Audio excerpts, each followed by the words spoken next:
వినపడుతుందా? కొంచెం గట్టిగా చెప్పురా తల్లి.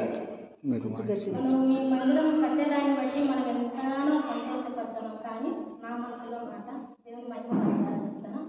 దాని వెనుక ఉన్న కష్టం, దాని వెనుక ఉన్న ప్రయాస అది దేవునికి, రెండోది ఆత్మీయ తల్లిదండ్రులు మాత్రమే తెలుసు. ఎందుకంటే ఇంత ప్రయాసపడి ఇంత మహిమగల మందిరం కట్టబడిందంటే మామూలు విషయం కాదు. ఎన్నో రాత్రులు, నిద్ర లేని రాత్రులు అనుభవించిన, ఎన్నో కష్టాలు బాధలు పడ్డారు. దాని వెనుక పడిన కష్టము, వాళ్ళ కన్నీళ్ళు దేవుడు చూసినాడు. కాబట్టి ఇప్పుడు ఈ రోజు ఈ సమయాన దేవుడు మహిమకరంగా రాజు మన కాలనీలో ఒక వెలుగుగా మన సంఘము జీసీఎం సంఘాన్ని దేవుడు నిలబెట్టినాడు. అది మామూలు విషయం కాదు. ఎంతో వాళ్ళు కాల్చిన కన్నీళ్ళు, వాళ్ళు పడిన ప్రయాస మాత్రమే దేవుడు చూసినాడు. మన ఊరు కాదు, మన పట్టణం కాదు, మన ప్రాంతం కాదు, మన అస్సలు తెలియదు. కడప జిల్లా అంటేనే ఎంతగానో భయపడేవారు. ఒకసారి అక్కడ చెప్పింటే నాకు గుర్తు. కడప జిల్లా అంటేనే ఎంత భయపడేవారు. అటువంటి తెలియని ఊరికి దేవుడు నడిపించినాడు. మనకు ఆత్మీయ తల్లిదండ్రులుగా దేవుడు చేసినాడు. ఈ ఆత్మీయ తల్లిదండ్రులు లేకపోతే వీళ్ళ స్థానంలో ఏరే వాళ్ళు ఉండేవారమో లేదే మాకైతే తెలియదు. మీ ప్రేమను బట్టి దేవుని కృతజ్ఞతాస్తుతులు చెల్లిస్తున్నాము. రెండోదిగా ఏంటంటే ఈ 3 రోజుల మీటింగ్ ద్వారా దేవుడు ఎంతగానో ఆయన నామాన్ని మహిమ తెచ్చుకున్నాడు. అదే రూతు విషయం, నయోమి విషయంలో నాకు ఎంతగానో తప్పుతున్నది.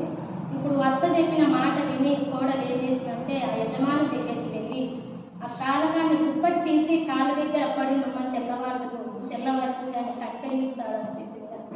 అలాగ తెల్లవారు ఆయన సన్నిధులు అంటే ఆత్మ విషయంలో, ఆత్మానుసారంగా తెల్లవారు ఆయన సన్నిధిలో గోజాడాలి. ఆయన బతిమాలుకుంటే దేవుడు మనం కనికరించే దేవుడుగా ఉన్నాడు. ఆ విషయం నాకు ఎంతగానో తప్పుతున్నది. రెండోదిగా పాత నిబంధనలో చూస్తే గిన మనము అప్పుడు మందిరంలోకి రావాలంటేనే ఎంతగానో భయపడేవారు. స్త్రీలు అందుకు కానీ లోపలికి రాకూడదు, బయట నుంచే వాళ్ళకు చెప్పాలా, విలువైన యాజకులే ఆ మందిరంలోకి రావాలని. కానీ అయ్యగారు చెప్పినట్టు వింటేగిన ఇప్పుడు మన హృదయమే దేవుని ఆలయం. అప్పుడు కంటే ఇప్పుడు మన హృదయం ఎంతగానో భద్రపరచుకోవాలి.